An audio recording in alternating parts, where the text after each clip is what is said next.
The query function works similar to a pivot table.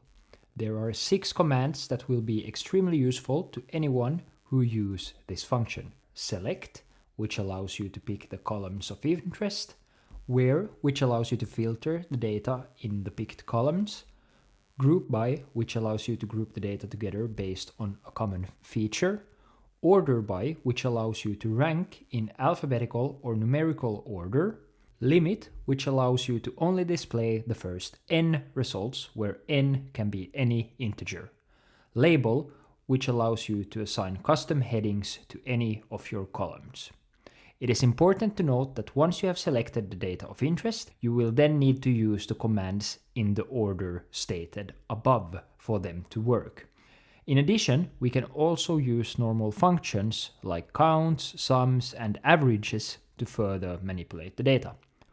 I'll use my trusty Generation 1 Pokemon stats to show you an example of how this function works. Let's say I want to rank the top 10 Pokemon types with the highest average total stats points.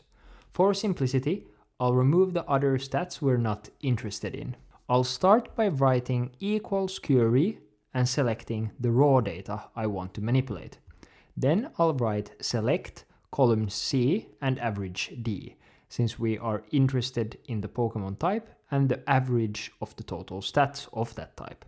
I'll also add group by column C, as we're not just interested in the average total stat, but rather the average total stat of each Pokemon type. Then, by also adding order by average D, followed by des and limit 10, only the top 10 Pokemon types with the highest average stats will be displayed.